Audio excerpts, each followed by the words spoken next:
Number 9, in the matter of Ariel Lewis, 19714 MI. Assistant Prosecutor Karen Field. Good morning, Your Honor. Patrick Carmody appearing on behalf of Ariel Lewis. Your Honor, Yes. I received a phone call from Mr. Lewis about 45 minutes ago indicating that they had not come to the room to bring him down for the hearing. I do expect Mr. Lewis to be here, and I guess while we get that arranged, there's a motion I'd like to make, and then we can go forward. Okay, do you have any objection to proceeding with your motion while hopefully the hospital is bringing him to the hearing? No, Your Honor. Okay, you may proceed. Thank you, Your Honor. Your Honor, based on the record here, back in November 8th of 2021, the continuing order for mental health treatment. I'm breaking up. You broke up again, yeah. All right, I don't know what to do about that. In any event, a petition, a notification of noncompliance, request for modified order was filed on January 26th. In that document, they indicated that Mr. Lewis had been acting aggressively and made verbal threats of violence towards his fiancée. The document provides that if there's statements of conduct or other statements that the person's made, the name, address, and telephone number of the witness of those has to be provided. There was none of that information provided. It also indicates that all efforts to engage Mr. Lewis has been unsuccessful. There's no names or information as to what they mean by that. It indicates on here that a psychiatrist has ordered the individual returned to the hospital. That is something that is part of the order. However, no order from a psychiatrist is provided. Based upon that, the court did issue an order for a report, and they prepared an order for a report, again, stating those same facts, but without any other information. And then finally, the court issued an order modifying and asking that he be picked up, and if a psychiatrist orders return to the hospital, peace officer shall take him into protective custody. No order was ever entered in that manner. Mr. Lewis was taken to the hospital. He's been in the hospital now since sometime, I believe January 27th was the day he entered. I was called by Mr. Lewis yesterday. They had been asking him to take a particular medication. He's been on the medication and receiving 39, didn't indicate what, or I assume it's 39 milligrams or 39 units by injection. They wanted to change that to 117, 3 times the dose. He indicated he did not want that until after his hearing. Despite his specific statements in regards to that over and over again, yesterday they gave him the injection of 117 milligrams or units. Now, I don't believe that it is appropriate for Mr. Lewis to have to be in the hospital. There's been no statement by a psychiatrist indicating he needs to be there. I understand that there's statements, but there's no documentation as to where those statements come from. And therefore, I believe that the petition, the notification of noncompliance and the orders should be dismissed at this time. Ms. Field. Your Honor, I would argue that as counsel of the facts are there, I would argue that those are de minimis violations. He does know who his girlfriend is, so the fact that her name and address was not included on there, I don't think is a complete bar to the documentation. There was a certificate filed as directed, and so I would ask the court to continue with the hearing today. Well, I am going to proceed with the testimony because I would like to hear from the hospital what their reason was for requiring him to return to the hospital. So I'm going to defer my ruling on the motion pending the hearing. And it does appear that he has entered the courtroom. So we may proceed with the testimony then. Doctor, would you raise your right hand to be sworn? Do you swear or affirm that the testimony you're about to give will be the truth, the whole truth, and nothing but the truth? I do. Could you please state your name for our record? Yes, my first name is Scott, S-C-O-T-T, last name Mario, M-A-R-I-O-U-W. Thank you. And Dr. Mario, where are you employed and in what capacity? At Michigan Medicine as an attending psychiatrist, Okay, and you're board certified in? psychiatry. And you previously testified in court a number of times, including before this court, and been certified as an expert in the field of psychiatry. Yes. At this time, I move to qualify Dr. Mario as an expert in the field of psychiatry. No objection, Your Honor. The court will accept his testimony as expert testimony in the field of psychiatry. You may continue. I apologize. Doctor, are you familiar with the respondent in this case, Mr. Eric Lewis? Yes. And how are you familiar with Mr. Lewis? I was the attending psychiatrist when Mr. Lewis was admitted to the inpatient psychiatric unit on January 28th, 2022. And then I'm returning now, and I'm, as of today, again, his psychiatrist on the inpatient psychiatric unit at Michigan Medicine. Okay, and you examined him before? I have. And you advised him you may be required to testify in court about your interview and observations? I did on the 28th of January, and then I met him again this morning to tell him that I would be the one testifying due to the delays in court. Okay. And did you also review any records? I did. I reviewed the records from previous discharge summary from the inpatient hospitalization here in December 2017, and then I also reviewed an emergency room note from March 2014, and then the notes from his care during this hospitalization from the January 29th until February 6th. And doctor, as a result of your examination, your records review, did you come to a conclusion as to whether the respondent, Mr. Lewis, has a mental illness? Yes. And what is your diagnosis? Mr. Lewis has been diagnosed with schizoaffective disorder bipolar type.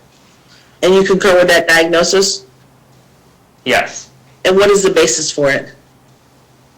So Mr. Lewis is a CMH patient, and he has been working with CMH for treatment of this diagnosis for many years. Again, those records that are reviewed also diagnosed him with the disorder schizoaffective disorder bipolar type. More recently, Mr. Lewis, has not been engaging with the crisis team that has been trying to follow up with him due to concerns of his behavior over the 2 to 3 weeks prior to presenting to the hospital. What we know is that he was behaving erratically and paranoid per collateral sources, staying up multiple nights in a row, pacing back and forth, talking to himself. Social supports were feeling unsafe around him due to his behavior. And then there are reports that he was trying to take some sort of pill to counteract his Invega Sustenna that he is prescribed by CMH. And then he was doing some reckless behaviors like driving at high speeds, greater than 100 miles per hour. Here in the hospital, he has not been willing to work with us on making medication adjustments to address this increase in his symptoms of psychosis. And that's the basis for our diagnosis. And you said social supports were feeling endangered. Can you tell me more about that? Yeah, they said due to his increased agitation, that they felt unsafe, and somebody in the home was sleeping with a knife under the pillow because they were feeling unsafe with his behavior. Okay, do you know who these people were? Yeah, who are they? Yeah, they're his fiance and her son. Okay. And that's indicated in the record? Yes. That was, we spoke with, the resident supervisor spoke with his fiance on January 28th, 2022. Okay. So he is currently under an order, so there was concerns the order needed to be modified? Correct. And why was that? Was that because of the reasons you just stated? Yeah, that, I think Mr. Carmy spoke of this, that he was on a dose of Invega Sustenna 39 milligrams, which we viewed was not adequately treating his symptoms, and with CMH discussion as well, it was proposed, last week to increase the dose of his medication to help target the symptoms of psychosis. So are there concerns that if this not treated, that the respondent could pose a danger to himself or others, either intentionally or unintentionally? Yes, like I've seen by some of the impulsive behaviors, like the driving erratically, and then also the concerns that people are feeling unsafe due to his agitation at home. And then here in the hospital, security has been called to the unit during periods of Mr. Lewis's agitation to maintain safety for himself and staff. How is the respondent as far as basic physical needs? Could you repeat your question, Field? How is he as far as attending for his basic physical needs? At this time, I haven't heard concerns that Mr. Lewis is not able to meet his basic needs.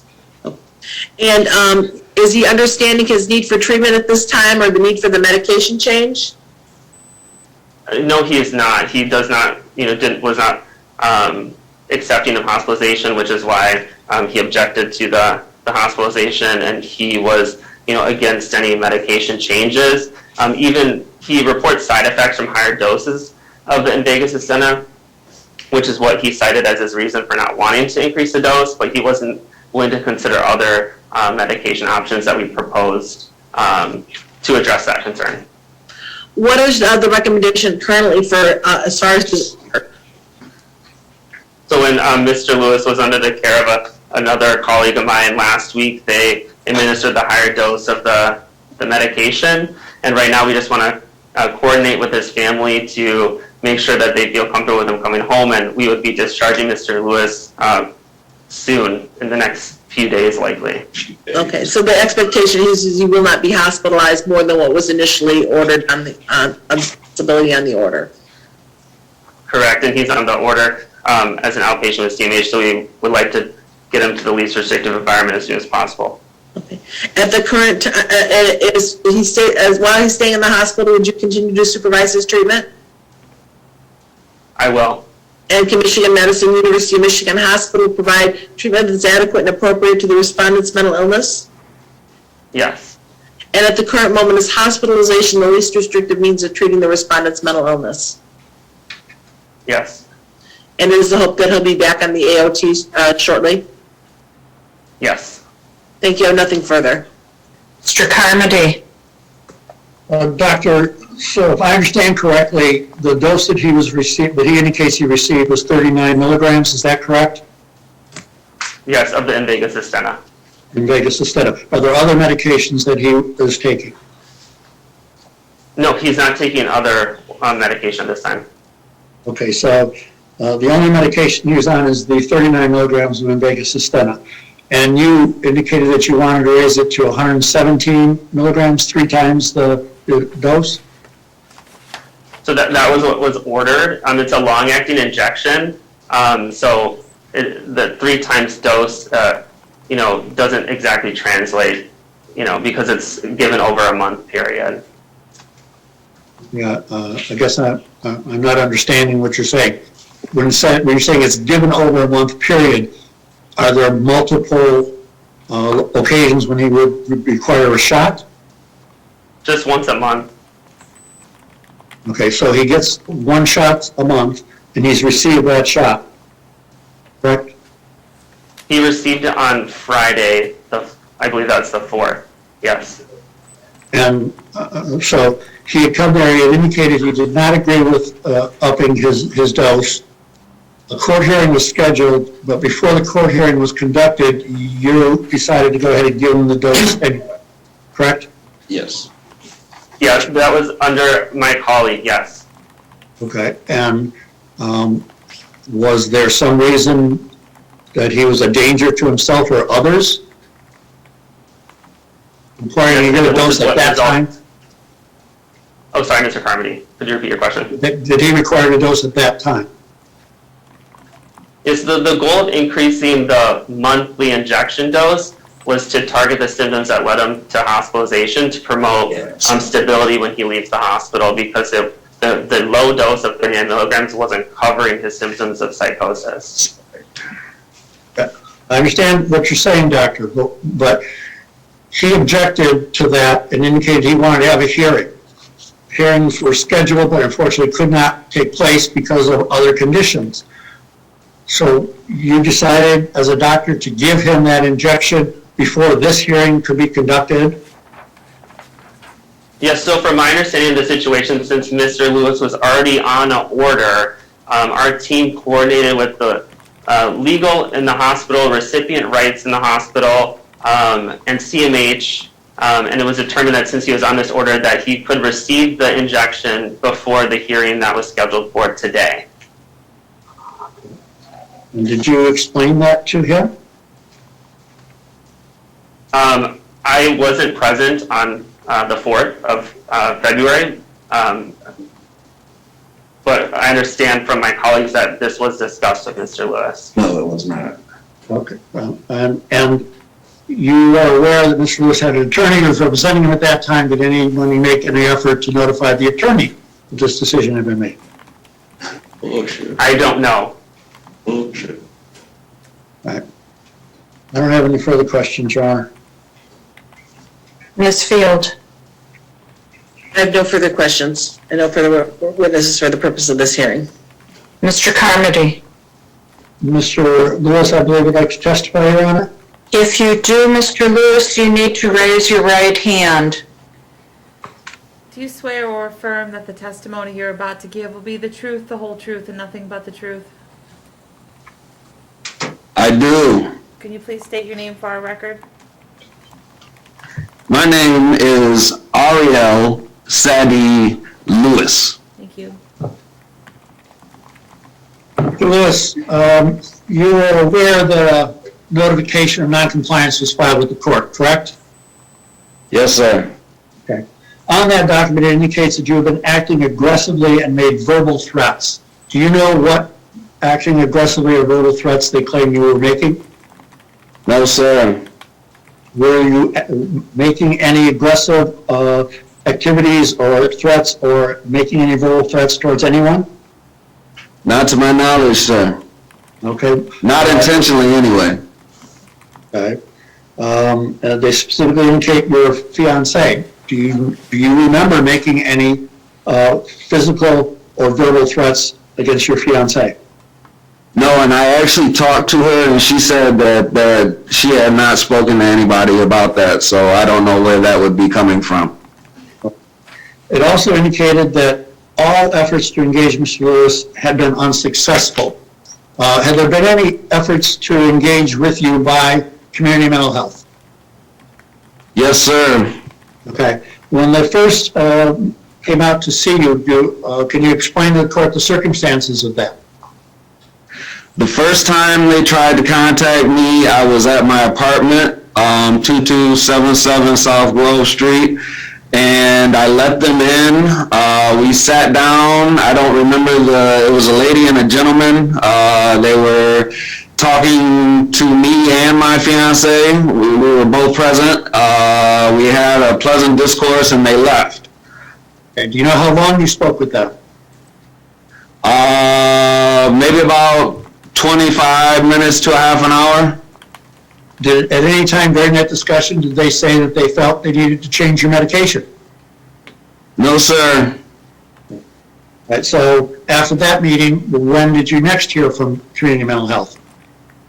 It may have been a day or two after that initial contact. They returned to my apartment and banged on my door, at which time I did not let them in, and discussed through the door my status of compliance. Right, and you felt that you were in compliance with the court order? Yes, sir. And did they indicate that you were not and how you were not? No, sir, they did not. They actually left. Okay. When was your next contact with them? Maybe a day or two after that, my case manager, Kelly, called me on my cell phone. Okay. Did you speak with Kelly? I spoke with Kelly. Do you know how I long? indicated to, Go ahead. I'm sorry, sir. No. How long did that conversation go? About 10, 15 minutes. And in that conversation, I indicated to her that A, I was feeling fine, and B, I would be in to get my injection, and C, that I was going on vacation. Okay. Did you indicate when you were leaving on vacation? Yes, immediately. Okay, so can you explain to the court how you were going to get your injection before you left? I wasn't due for an injection for another couple of weeks, sir, so I had planned to come back before my injection was due. Okay. When was your next contact with CMH? After that, a couple of days, it must have been a Wednesday or a Thursday. I was getting ready to take my lady out to dinner, and they came to the door and seized me from my apartment.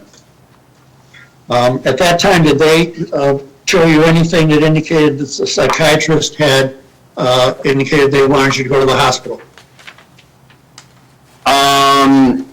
Besides the police officers at my door, I don't think so, sir. Okay. All right, so then you went to the hospital, is that correct? Yes, sir. You've been there ever since? I have. Have you cooperated with the treatment that they wanted to provide you? I have to the best of my ability, sir. Have they indicated to you prior to yesterday that they wanted to up the dosage that you received? They have, yes. Did you explain to them whether you agreed with that or disagreed with that? I did. Why did you indicate you disagreed? Well, I disagree for several reasons, sir, because A, I haven't seen anybody to make that analysis. My Dr. Washington, I haven't seen him in several months, so I don't know how he would be qualified to make such an assertion. This gentleman here, sitting to my right, I've seen him twice. Once when I got here, and then once this morning, so I don't know how he'd be situated to make that assessment either. So I really haven't seen too many quote-unquote professionals since I've been here. Okay. The one lady who's not here, go ahead, sir, I'm sorry. Yesterday they did provide you with an injection? Friday, I believe, was the day that I got injected, sir. Okay. And did you indicate to them that you did not believe you needed that and you had a court hearing coming up? I did. And what was their response? They claim that they didn't know about, they claim that they were as confused as I was and were going to look into it. But they went ahead and gave you the injection anyway. Yes, sir. Anything else you want the court to know about this? I would like to go home. I have a job and a life that I would like to maintain.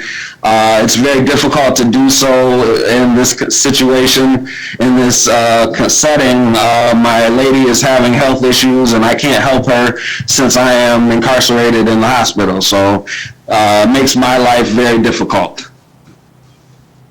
No further questions, Your Honor? Ms. Field, do you wish to inquire? No questions at this time. Any other witnesses, Mr. Carmody? No, Your Honor.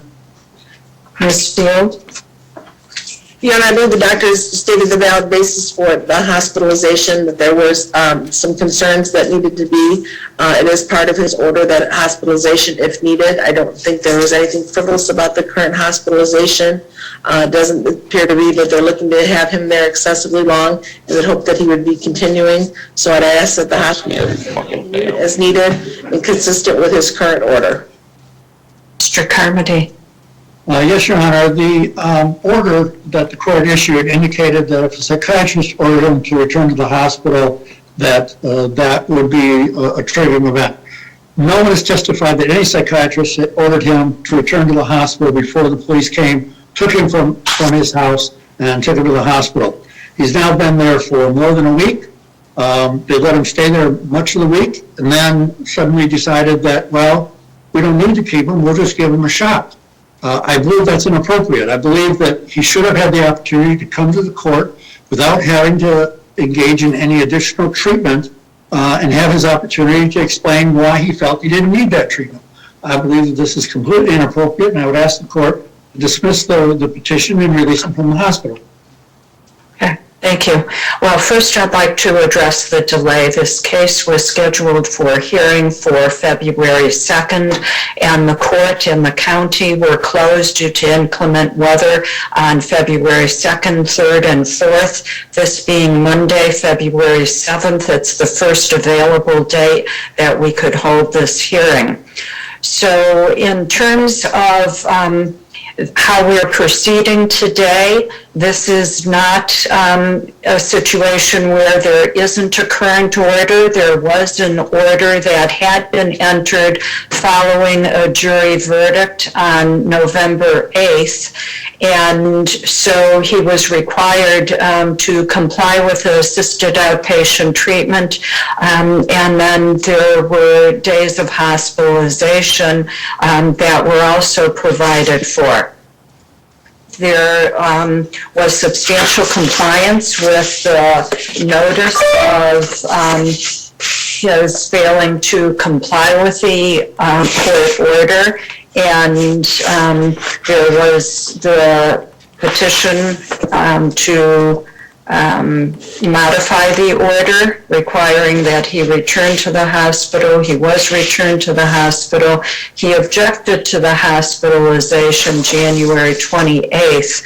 And it does appear that the injection was appropriately given pursuant to the court's order that was in effect.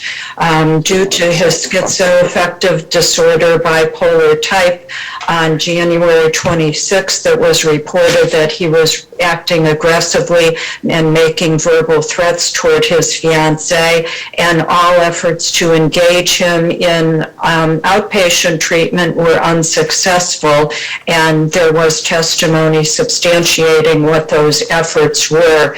He was admitted to the hospital due to an increase in his symptoms because he wasn't complying with the outpatient treatment, and the outpatient treatment wasn't sufficient to protect primarily others.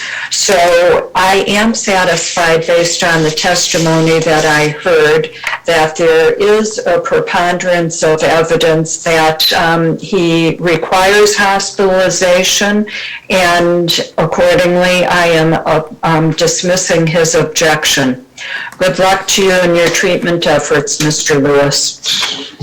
Yeah, whatever. Do you need anything?